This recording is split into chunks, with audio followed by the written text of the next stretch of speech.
Good evening. Good evening. Welcome to another edition of Grown Folks Business on a beautiful Thursday evening.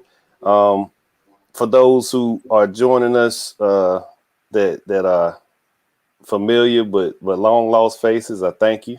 Been a minute for some of us, but I'm glad to have some good folks back in the squares. Um, tonight's topic is one that I think is relevant or pertinent to anybody who's grown up in their generation.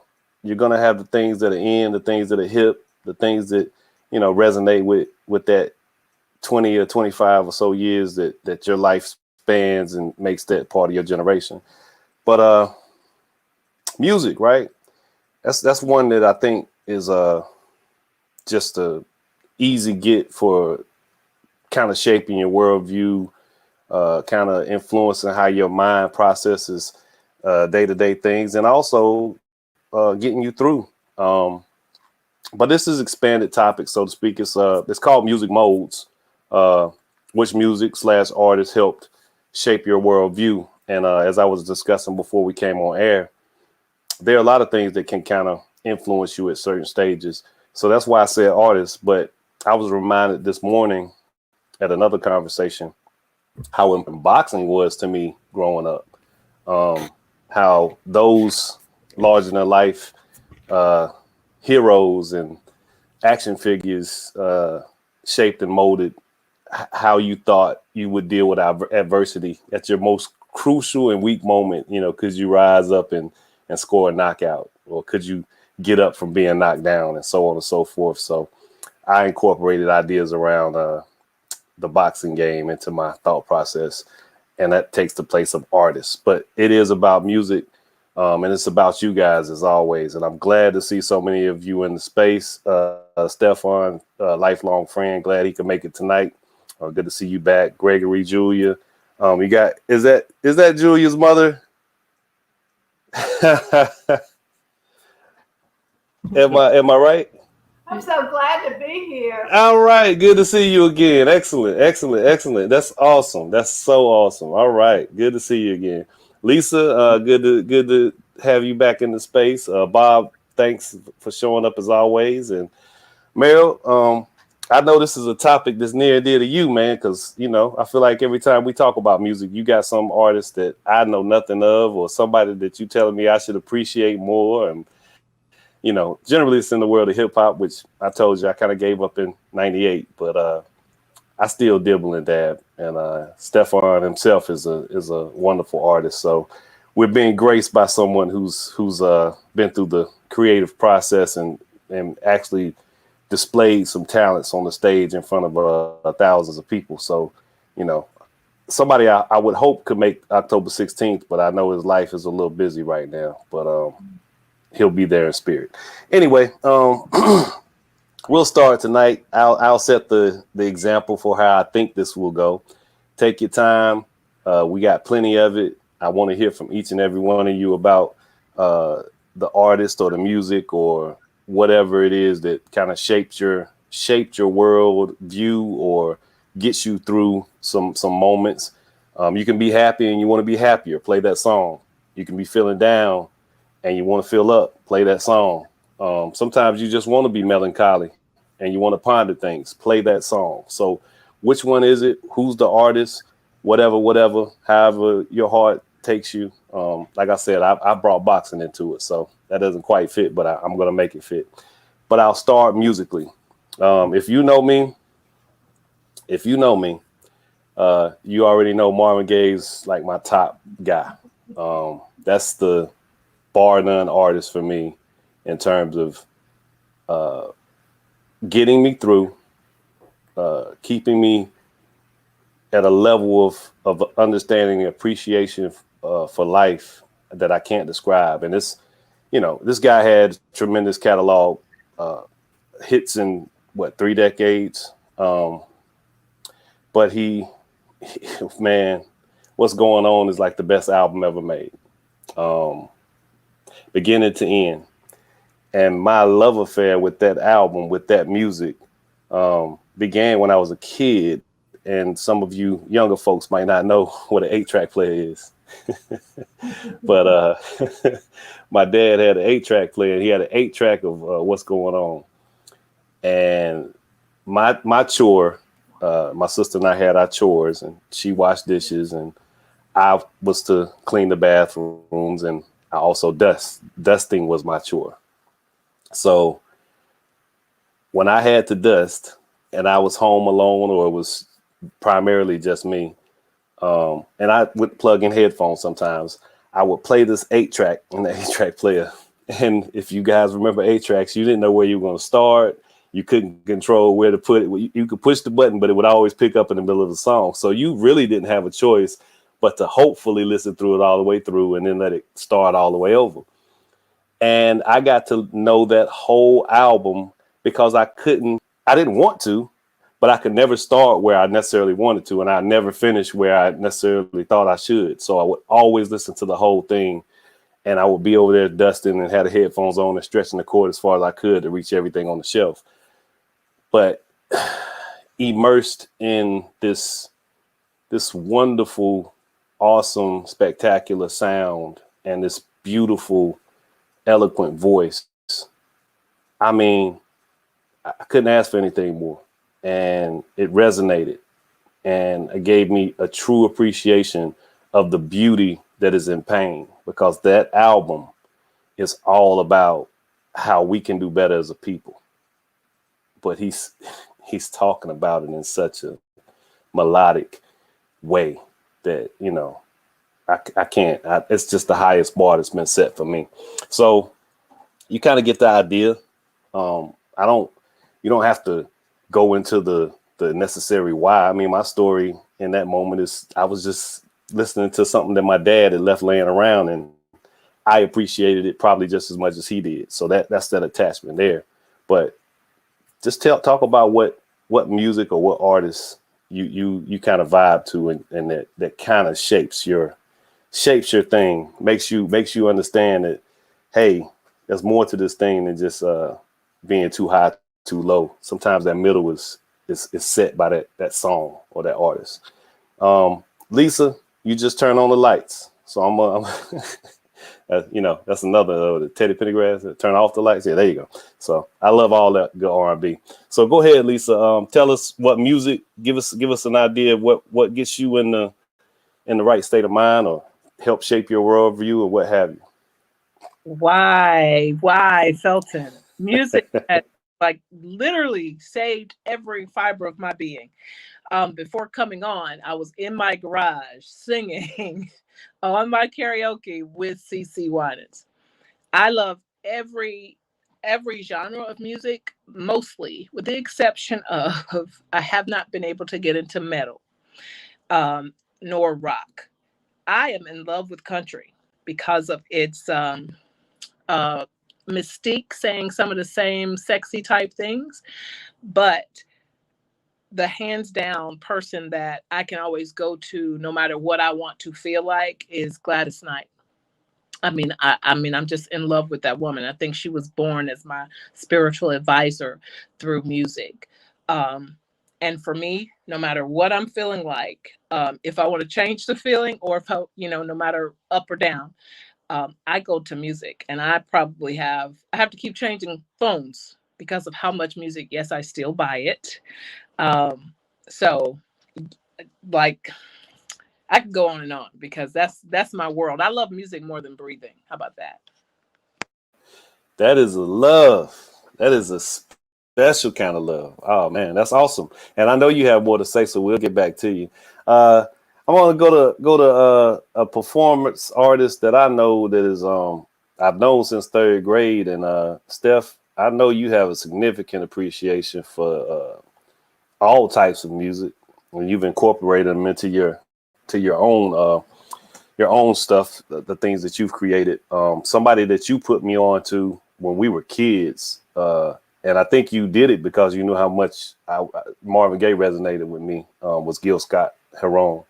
And I always appreciate that, man. I found that to be some of the most outstanding, straight from the block, but soulful oh man, tormented, drama driven, but beautiful music. So I know you have some flair for this. So what are your thoughts? What moves you?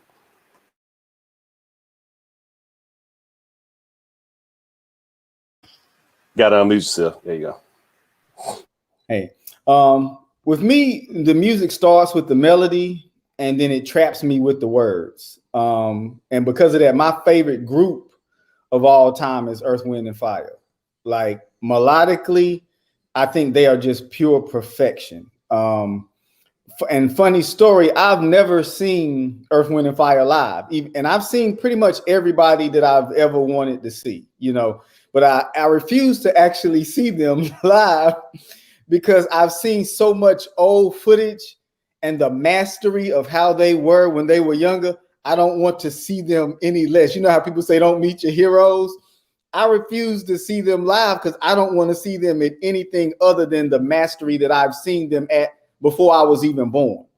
But getting into music, you see that group is just masterful. Like they did not miss a beat from the horns to the keys to the vocals, So I never want to see them incomplete without Maurice White or, Philip Bailey not hitting as higher notes as he used to hit, But I think that's the group that does it for me as a group. And then individually, I think Prince is the greatest musician to ever live on this earth. There wasn't an instrument that he hadn't mastered, and not just couldn't play, he hadn't mastered. So, as a teenager, this man recorded his whole album by himself, played every instrument, did his own backing vocals as a teenager. That's prolific, so I think it gets no better than those two right there, And when it comes to Prince, I was listening to some of his music and I was listening to Diamonds and Pearls just the other day. The thing about Prince is his music sounds like Prince music. It doesn't, when you can kind of put any artist, and I say any artist, and compare them to the music of their time and see where it was influenced. But with Prince, he doesn't really, you can see where he got early influences from Jimi Hendrix with the guitar. But as he grew as an artist, he didn't keep up with the times. He always stayed in his own pocket. And that's the hardest thing to do, is to stay in your own pocket and still be able to reinvent yourself to where your fan base continues to feed off of you. So he's the number one in my group as far as individuals, and as far as groups, I would say Earth, Wind, and Fire. Yeah, man, I echo your sentiments about both. And I would also throw in that Marvin Gaye was. We've had this. I got to do it, man. I got to do it. He sung over his self singing, and it was something that made when you hear his songs, it's like you just said. I love the way you framed how you feel about Prince creating his own lane. That if you hear something that even sounds like it, it came from him. Yeah. And Marvin was the same way. If you hear something, I don't know if you remember. Well, I don't know if some of you remember. Eric Sermon had that run where he was sampling Marvin Gaye stuff that we had never heard, but you still knew it was Marvin Gaye. You just did. It was something about that way that he complimented those melodies, man. Appreciate you sharing that. That's good stuff. I'm going to the three in the room together, and it does not matter who goes first, but I love to hear from all three of you. You don't want us all at the same time? If I can understand you, are you going to do like a doo-wop song? You gonna do if you start singing a doo-wop song, then I'm going to appreciate it. So you let me know. There you go. I'm going to let Julie go, please. Gosh, this is so hard and such a great topic. When I shared, because we were late getting started dinner, and I shared what the topic was, Mom said, "Oh, that sounds great. We should join. We should finish up and clean up later." Music has always been a part of my life. My father was big in the church choir. He had a beautiful voice. None of the rest of us inherited that. But we had all kinds of music around from a young child. Grew up on Peter, Paul, and Mary, Herb Alpert, and the Tijuana Brass. My parents listened to the Beatles. We went and saw Peter, Paul, and Mary in Central Park. And then do you remember Columbia Record Club? When they came out and you could get 12 albums for $1. So I loved Earth, Wind and Fire, Sly and the Family Stone. Prince was later, but it was a Bob Dylan fan. My brother loved Jimi Hendrix. So just all different kinds of, when you said Gil Scott-Heron, I hadn't heard his name in a long time, but really liked him. Like all different kinds of music, and it brings out different things at different times. And then when I met Gregory, we were big Van Morrison and Sting fans, and Santana. So just different music for different times. And I always almost have Leonard Cohen is another one, kind of a storyteller. So we just always have it going. We had classical music going tonight during dinner. So I think I could get away with playing classical, but it was unfortunate because I was already thinking like, ooh, I could pull up some music, but I don't think we would get away with streaming anything. So classical might work, but we'll save that for another time. What about you, Moms? What was your genre, and what did you like in your heyday? You pretty much covered it all. Now, I do like church music. Joyful. I like the Hallelujahs, Amazing Grace. There's so many, and they mean so much in my life. But I think Julia hit it. She hit my favorite people. What about Broadway, Mommy? Oh, yeah. I love Broadway music. Sound of Music, I guess, is one of my favorites. My Phantom. Les Mis. I thought Les Mis was outstanding. We just like music. Yeah, absolutely. And we have it on. I turn it on for company when I'm at home alone. I think music is like I'm not going to take it to the air thing that Lisa mentioned, because I think I could breathe without it, but it is definitely, it's water. It's refreshing. It's definitely something that gives you life. So I thoroughly appreciate. And some of the artists you named, absolutely. Johnny Cash, Steph mentioned country music. Man, that guy put out some stuff to listen to. I greatly appreciate every now and then just spinning a little Johnny Cash and listening to him talking about, shooting a guy and, don't know why, but he shot him. It's good stuff, man. It's the great storytelling. Bob, I'm gonna hit you before I get to the top block on my screen, which would be Meryl. So, Bob, what do you have on music front? And I'm sorry. Let me make sure, Bob. Excuse me. Greg, did you have anything you wanted to add, or did she cover everything? No, Felton, you already passed over me. That's okay. Look, you're wrong, brother. You're wrong. Sometimes when you give it to Julia, I'm like, well, I guess she's gonna say everything. Yeah, okay. I'll be back, Greg. I'll be back. Take it away. I'll be back. Go ahead, Bob. Yeah, so I may be really disappointing in this topic because I don't have. Here's what I can say. So, as a little boy, to kind of position this, my mother finished college when she was 17 and didn't get married until she was 28. And she loved going to New York. She loved seeing the shows in New York. She loved Broadway. And so she had all these boxed sets of Broadway shows, the music from Broadway shows when I was a kid. So as a little boy, she had this like 2-foot stack of 78s and all these box sets of music from Broadway shows.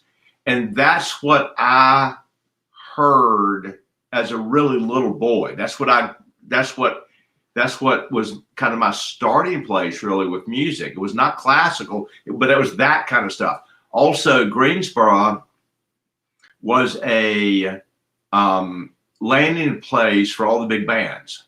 And so as my mother was a teenager, the big bands were in Greensboro, and she was always involved in the things that were communicating that music. So I grew up with that music and this Broadway music and so forth and so forth. And my mother that was good music. New music was awful. New music, nothing good about it. It would never stand the test of time. All this other music would. So I grew up with all of this being the music that I was hearing and listening to. The lyrics didn't mean anything to me. So it was all about the music. It was just about the music. And as I began to feel the freedom to experience music of the day, the music was about the melody. It was about the sound. It wasn't about the lyrics. It was rarely about, I don't hear lyrics I hear sound bits. I hear certain little phrases, and they might capture me, but not the story of the song, if that makes any sense. So for me, I love music. I would die without music. I have to, it has to be there. I love all sorts of music. I don't care for opera. I don't care for classic country. What I call hybrid country, I like. And so it's hard for me to say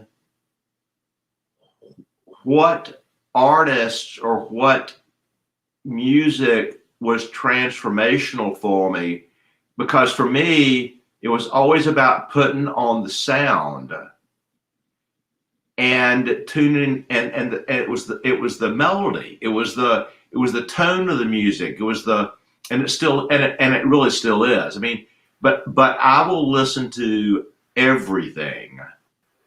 And, Marvin Gaye, the Beatles, Jackson Brown, Supertramp. There's so many. When I was in college,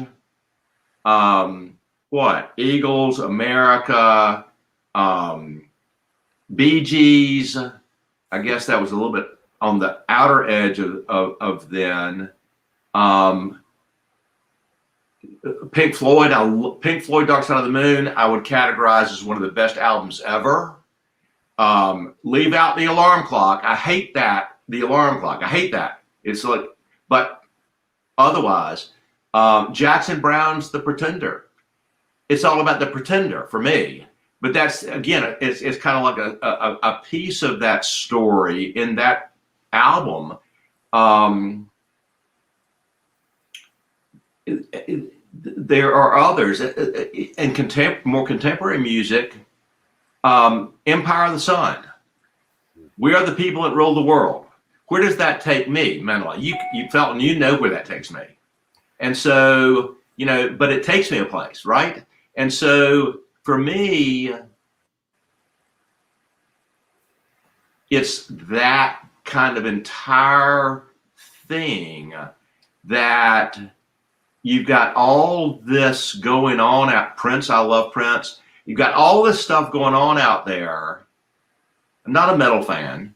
Never have been. I don't like raucous music. I like more melodic music. But I think that for me,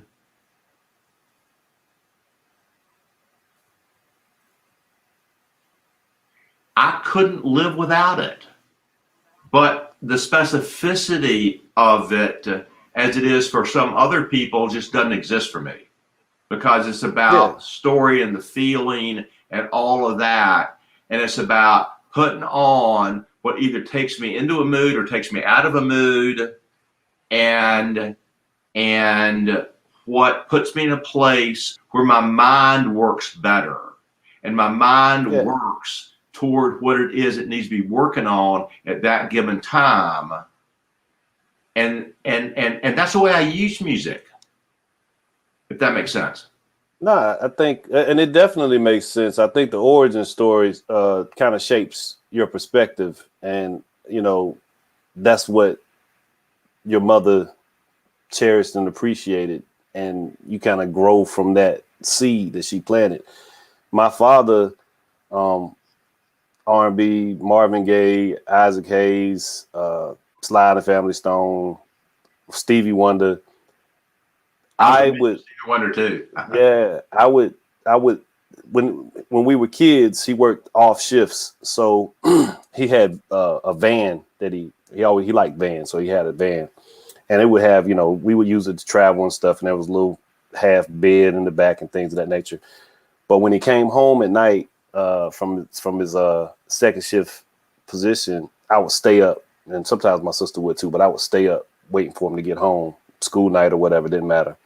And when I seen him pull up out my window, I would go out to the van and just climb in there. He wouldn't bother, wouldn't say a word, and he would just be listening to Isaac Hayes or something. And Hot Buttered Soul, I think, is like 7 songs, but it plays for like 2 hours.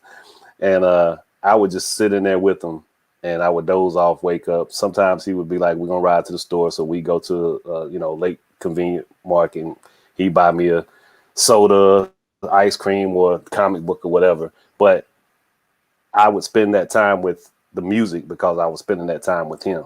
That's right. So I know that's the origin story for me. That's that seed plant.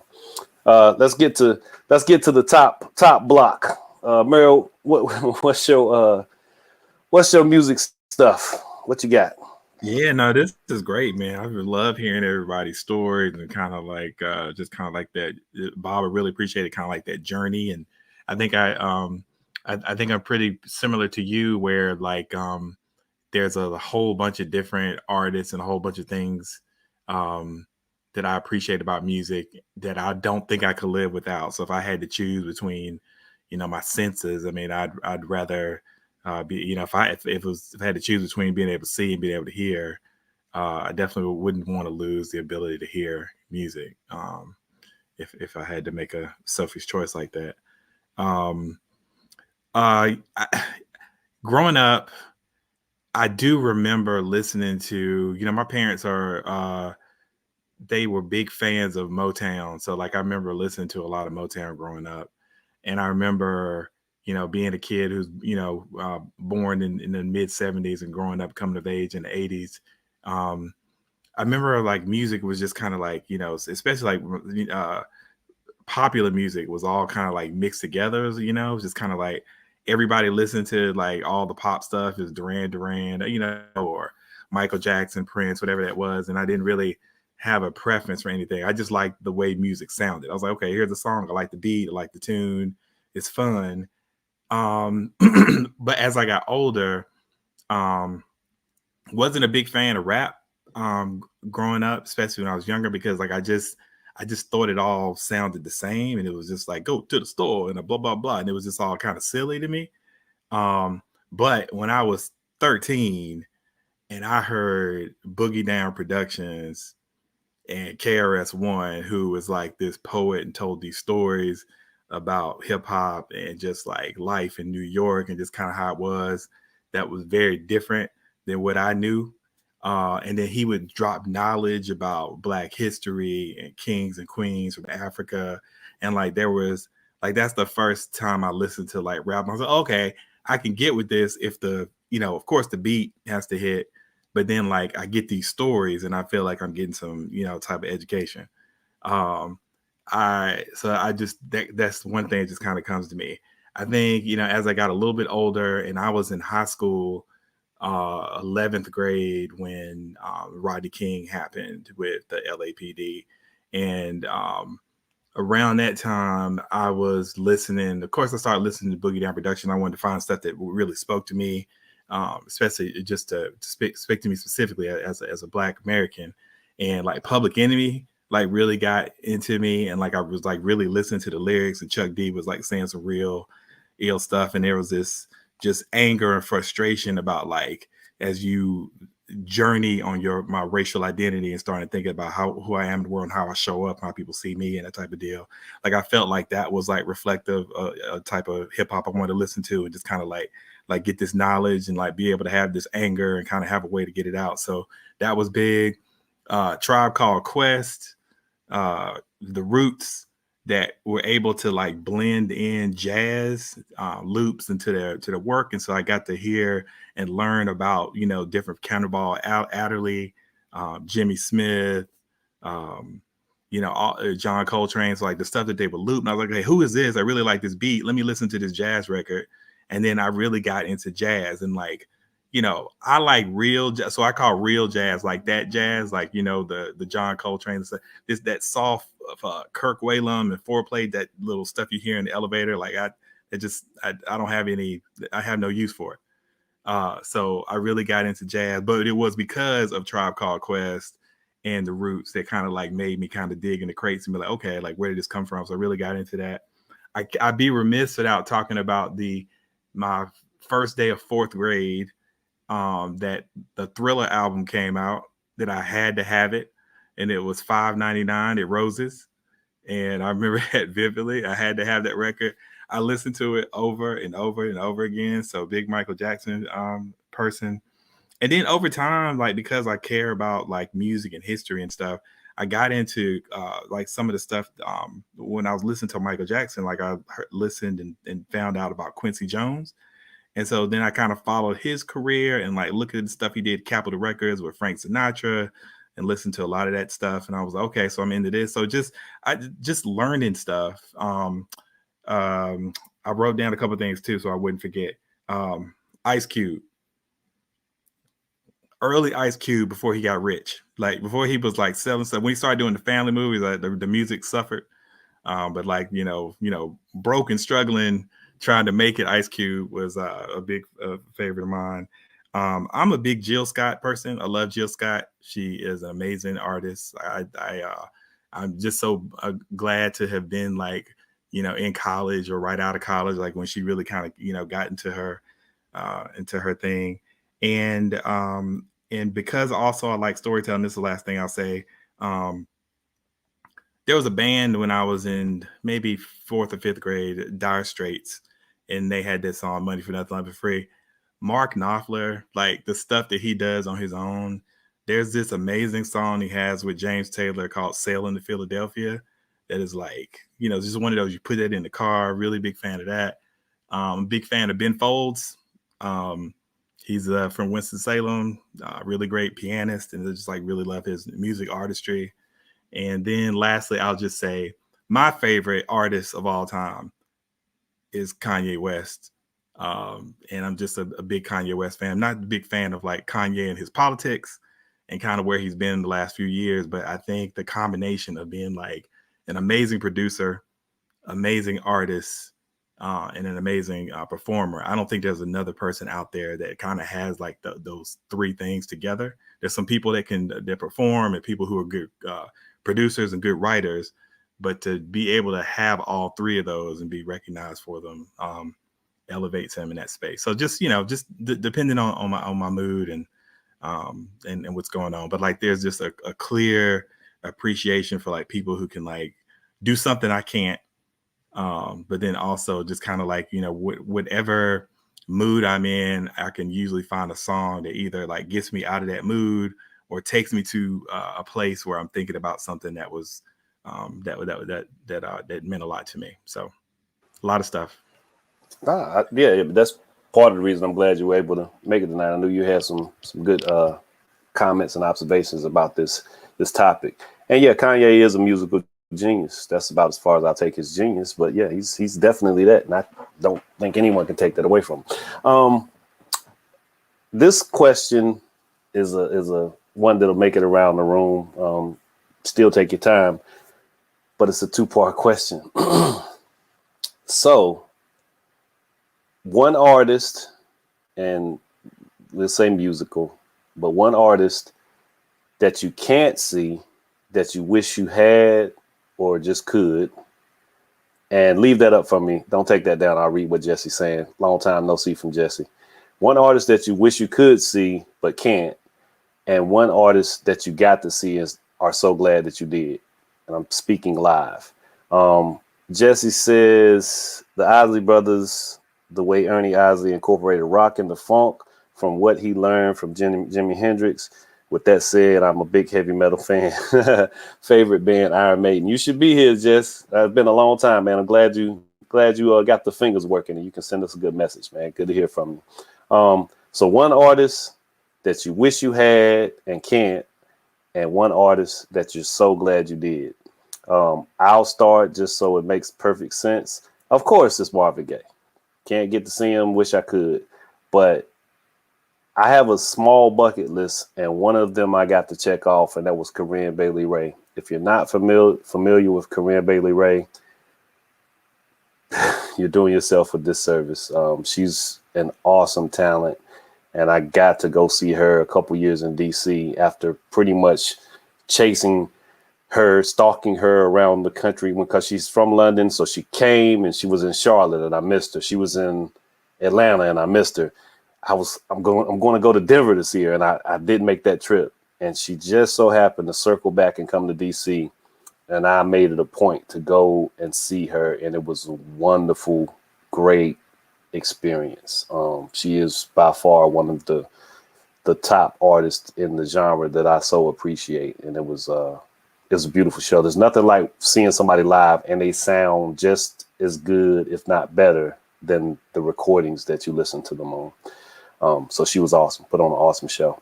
And Sade is there also. Sade was an awesome show. So I'm going to come to Greg because he seemed like he didn't like that I missed him. So Greg, I know you got an artist. I know you got an artist or two that one, you missed and can't see and wish you could, and two, you got to see and you're so glad you did. Well, the one that I'm so glad that we did see was Sting. And that was because Julie and I got to see him together. He had just come out with an album that we really liked a lot. And it was a great experience. We have not been to much live music, but the way I'd like to contribute to this conversation is that music is transformative for me. And Stefan, I am so jealous that you get to play music, because if I had a dream that I wish could come true, is that I would be part of a musical group, fantasized about harmonizing, just harmonizing. It wouldn't have to, just being in a choir or being in a musical group, didn't have to have musical instruments, but to be sitting close in a group and harmonizing and experiencing that kind of creative aspect of music. I find it transformative. Early on, you guys were talking about music early on, rock and roll and things like that.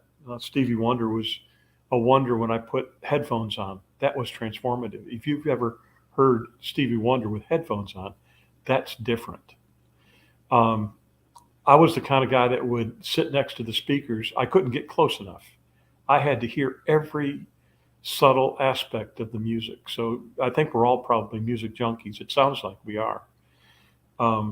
I don't want to get too much into the personal choices or the personal favorites. I love them all. I was fascinated with the idea of world music when genres began to blend.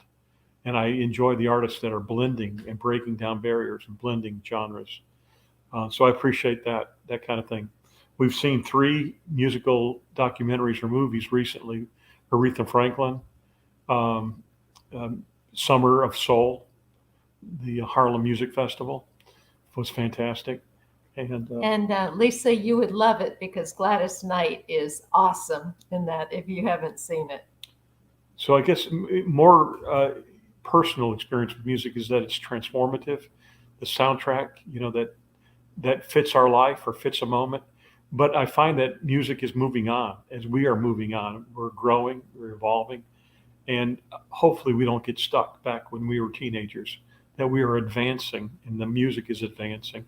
I was real proud of hearing Paul McCartney say that in his advanced age, 70 some years old, and he's still very lively and a lot of fun to listen to in an interview. Talks about how much he's appreciating the Beatles and the Beatles experience in a brand new way. At 70 years old, 50 years hence. So that idea of advancing our experience, advancing music forward, I think is the thing to do.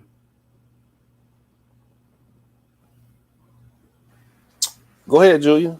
Let's keep it going.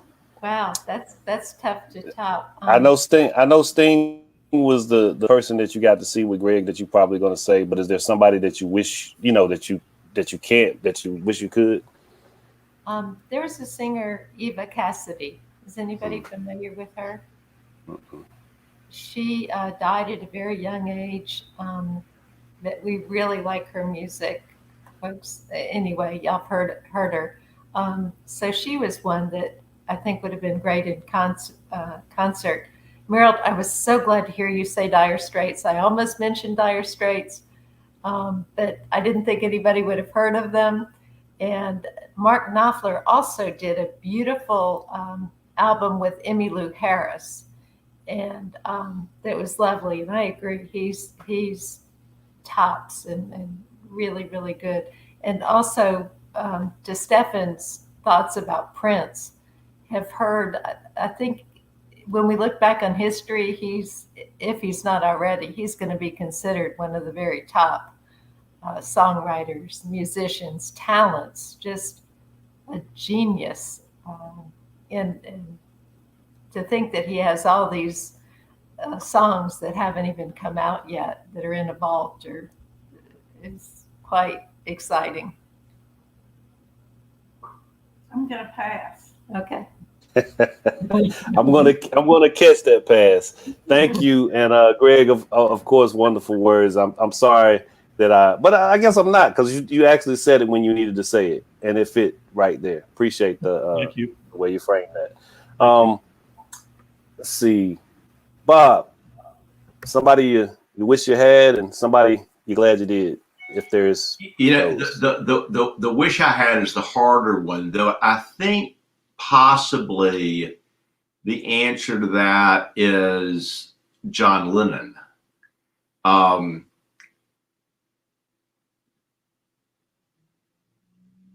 The positive, the people that I did hear, Paul McCartney in the late 80s.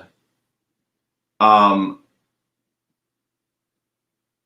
saw him in Raleigh at the, I'm not sure what the stadium's called now. It's the outdoor stadium.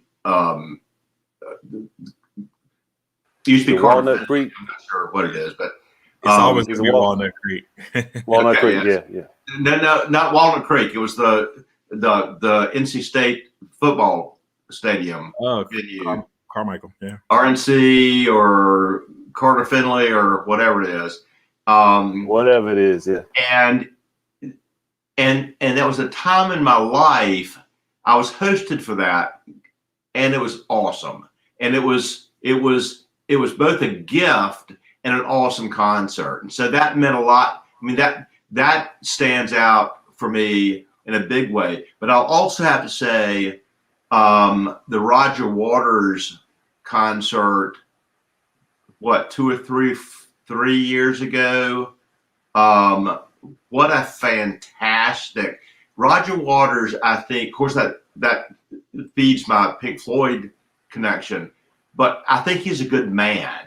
And so that concert that I saw here in Greensboro was just dynamite. There are a lot of lost people that I would love to see, but probably if I had to pick one, it would be John Lennon. That's a good choice. And not to forget to say, Motown. I love Motown, and the Supremes. They were. I love the Supremes. I love this group of elegant women, looking gorgeous, singing the way they sang. And Diana Ross, love that. Perfect. Okay, Lisa, one artist that you are, glad you got to see, and one that you wish you could. Unfortunately, I have not gone to concerts for a myriad of reasons. And based on my childhood and some young experiences, I didn't have that opportunity. And then I did not see the value in it as an adult, because as you know, I raised children relatively early, from 20 years old and up. So I did not do those things. So to add to this conversation, though, what I did experience, in which my children, the oldest one being 30, still remembers, is Christmas did not start until December 1st. And I would blast Dolly and Kenny Christmas in the garage. And that's when Christmas decorations start going up. I think Dolly Parton is the absolute best person, hands down. So if I had the opportunity, I wouldn't want to see this person in concert, because I don't want to share them. I would like to sit down and let Dolly Parton and Gladys Knight know what they did for my life. So when experiencing traumas, I could listen to Gladys Knight say, "Where peaceful waters flow." And even though, tears coming down, I could visually go there. Or Dolly Parton even singing Jolene. And I'm thinking, ain't no dude gonna do me like that, where I'm gonna be telling that woman stay away from my man. I just, I really like to share how it was transformative, as I think Gregory said, to be able to say, wow, touching those feelings. But so I didn't get the chance to go to concerts, but I'd like to sit down with those two women, because I can really say that they saved my life. But surprisingly, when I was in the daycare business and I would get super pissed off at something going wrong, I would get in my car, and I later told my son this, and he recorded it and put it on Snapchat. I would say, I know my staff or people thought I'd get in my car and ride down the street and listen to some jazz. I'd get in my car, and I had a Q45 at the time, and I would blast some DMX. Like, I'm just listening to DMX to get like that. I'm going to get through this. And so, I mean, you go to what you go to, and it helped me. DMX helped me get through a lot of stuff, so. Nah, I totally, I co-sign all of that. It just depends. Sometimes you got to play something that may not seem the thing you would play, and it gets you through something. Stefan and I actually met DMX backstage once, and he was one of the most humble celebrities I've ever met. Steph gave him a CD, and Steph said, it's a live band. And he was like, it's a live band? For real? Live band? Okay, cool. All right. And he just gave us dap and hugged us like we were family or something. It was an awesome time, and I appreciate Steph sharing that with me, because he opened the show at the Coliseum, which I have a special question for you when I get to you. It's going to be 3 questions, since you the performing artist on the squares tonight. But Meryl, your turn. One that you wish you had seen, and one that you're glad you did.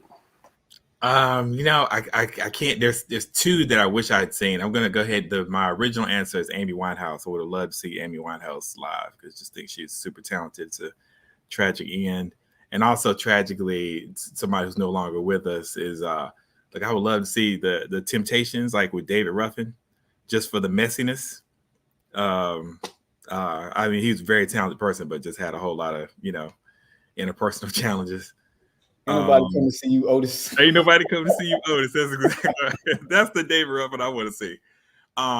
And I've been able to see Kanye West twice, and so because that's like my ultimate. That's the thing I hold dear. Kanye West, definitely probably the most memorable. Seen Beyonce too, so. Perfect. I have to give a shout out to Bill Withers also for this occasion. That's one of the most awesome artist, writer, born with it, musical personalities to probably ever grace this earth. And he made it so simplistic, but so dynamic and audibly. To your point, Gregory, the headphones. My dad used to keep his headphones. He would take my headphones. All headphones back then were like these, which, these are kind of nostalgic when you think about it. But I would have some headphones. I'd be looking for my headphones, and I'd go back there to the den, and my dad would be like asleep with my head, and I would try to take them off real quick. quick and quiet. I'm like, what's wrong with your headphones, man? I like yours better. So yeah, that was the thing, man. You get that audible. And then I don't know if you guys remember, you should remember better than I, but I found them late. I'll say I was a teenager. The egg chairs, the sensory deprivation chairs. Oh man, that was amazing the first time I found one of those. And it had an 8-track player in it, but you sat back in this egg and it just crowded you out, and the sounds, you were immersed in them. It was amazing. So yeah, man, music is something. Steph, you still there? Might have lost him. I'll say this, the question I was going to ask if we get them back, the Beach Boys Pet Sound. Oh, there you go. So yeah. I mean, listening to something here is a whole different experience. And Stevie Wonder's Inner Visions, that was my headphone album also. Living for the City like spurred the whole idea around my first attempt at writing a novel, and it's still there. I never forgot how much that song was immersive and storytelling. And if you guys remember the song Living for the City, the part where it transitions to the city and you hear all of those sounds of the tires screeching, the horns blowing, and the guy run up on him, and he instantly gets in trouble as soon as he gets to the city. That album was amazing, but that song was like, it was beautiful storytelling. It had a little hip hopishness to it, had a little rap to it almost.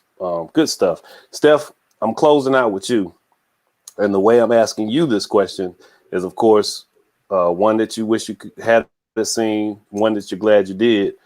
But the caveat is that you're an artist that has performed in front of thousands of people.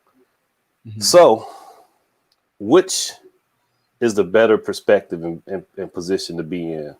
Which gave you the most juice? Which one, the artist that you saw that you really wanted to see, or actually being the artist on stage? Now, answer in any order, but you know the questions. Okay. Well, I will start with the one I wish I had seen. That's a tie between Michael Jackson and Queen. Michael Jackson, just for the sheer performance, I don't think there's ever been a better performer in the history of this planet. The dancing, the singing, the lights, the spectacle of the show. It was more than, I think he took, at the time, Black artists relied on the band and the music, the Earth, Wind, and Fire, but we didn't have the big spectacles that a lot of the pop and rock artists had. And Michael Jackson was the one who elevated it into that spectacle with stage performances, 30 background dancers, fireworks, and all of that stuff. So I would have loved to seen that performance. And then Queen, I would have loved to seen them, because I think Freddie Mercury is one of the greatest lyricists of all times, as well as a great singer. So I would have just loved to see that band together. So it's a tie with that one between who I would have liked to see. Who I am glad I got to see was Prince. It was just a dream come true to see him, because, unlike with the Earth, Wind, and Fire, Prince never went to another level, like where you missed the old Prince. Like, he never declined at all. He never lost members or anything that would affect me seeing his show. So every show was perfection for him.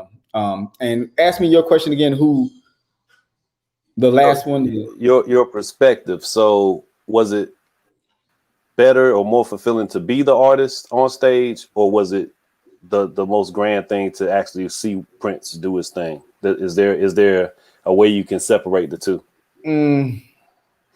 As a musician, you're going to say it's better to be the artist, because it's like watching somebody fly a spaceship in a movie and actually flying a spaceship. When you're doing it, you feel it and you get every bit of that music, and you're in control of that music. One thing that I would always enjoy was I like playing music for people who didn't like my kind of music. And I one of the people that I am glad that I was able to see is Erykah Badu. I take inspiration from people like Erykah Badu, Fela Kuti, James Brown, and Frank Sinatra, because those artists all were front people who could control their bands like their band was one instrument. Like when you would see like Frank Sinatra, you could see him kind of look over and change something in the middle of his set. You could see James Brown lift his hand and a whole section change no matter what they were doing at a time. So when you do music, when you see somebody that can do it like that, and Erykah Badu does it as well, that's an inspiration to me, and that's what I get the rush out of, because when you can do that, you can go into a bar in the middle of Oklahoma, and that person might have never listened to hip hop before, but if you know how to look your group that you're performing for in the eye, and you can feel when they start to move their head and when they start to bob, and if you can change that music to make them like you, there's no better feeling than that. At the end of the day, you're an entertainer. One thing that gets on my nerves are entertainers who are like, well, this is my show, like it or not. I'm like, no, they're paying for you to entertain them. So, get to entertaining. So that's one thing that I admire is, people who can entertain and control their bands and change at the drop of a dime. So yeah, it's definitely better to fly the ship. I like that. Yeah, and this guy named Marvin Gaye, man, he could lay on the couch. It all comes back to Marvin. There's this wonderful clip. There's this wonderful clip. Go ahead, Julia. What Stephen plays and how we get to hear him. He's a vocalist. He's a rapper. He puts the words together. He's the MC. So he's the guy that gets the point to the band and make them catch up with him. So he's James Brown. Can you give us a sample? A sample of rap? Yeah. Oh, yeah. Or what you do or how you sound. It's a sad comeback. So you want me to rap now? Yeah. Okay. Sure. It was third grade, back when my afro was a fade. I used to flip and go berserk when Brass Monkey was played. Peter Piper picked peppers and wrote rhymes, rhyming with the teenagers. Still a shorty would shine with the confidence to run in the presence of DMC. I knew one day that I'd get my chance to MC. And he kept it clean. No, and I want you guys to know he was always a clean rapper. The guy's uber talented, and I've watched him at numerous shows and down at the Cat's Cradle in Chapel Hill. You're doing Saturday. Ask for a topic and rhyme to it. A super talented guy. And hey, Steph, where are you? Are you local? I'm in Durham. Okay, sweet, awesome. Yeah. So yeah, that's a great answer to that question. Piloting the ship. But back to Marvin Gaye. So he was laying on the couch. That's his clip. You can find this clip, man. He's laying on the couch and he's singing like he's standing up. That's all I'm going to say, man. He's just one. I've seen that clip. Yeah, I know, man. I'm just messing with you. It's one of the greatest artists that ever lived, man. You're up there, Steph. But anyway. Hey, look, this has been an awesome, wonderful, great experience. And if anybody has anything they want to say in 2 seconds, say it. Otherwise, October 16th is coming. Looking forward to it. Spending some time outside, fresh air. Kids can run around and do some things, and there's plenty of activities, but the adults will have what we call some social time, some grown folks business in person time. It's been long enough, and it's an outdoor space. Please be responsible if you're not feeling well and all that good stuff, but just understand we can get together for a few hours and just make the most of the time we have. So I appreciate everyone being here. Please make note of the signage that was just up about the link for you to fill out to let us know you're coming. It's no charge for the event, and we're trying to feed you too. So come out if you can. Steph, you coming? I will not be able to attend. Okay. Yeah. He's a busy man. He's a busy man, but we're gonna get him out to something. Otherwise. Yeah, we'll get him out to something. Hey, look, you guys have a wonderful evening. Go ahead. Maybe we can play something that's pre-recorded or something, man. Oh, I still got the CD. I'll bring the CD. Y'all want to hear him? Y'all want to hear his album? I'll bring a CD. Yeah. I still got it. I got it. I got it. Right. We have some music. All right, there it is. Hey, listen, everybody have a wonderful evening. Enjoy whatever you get ready to enjoy, and have some sweet, peaceful dreams tonight. Because if you don't, you didn't listen to some good music today. Find you something good to listen to. All right. I'm listening to Glenn Miller. See y'all later. All right. Take care. Enjoy your Glenn Miller. Everybody have a wonderful night. Nice meeting you, Lisa. You too. Bye. Thank you.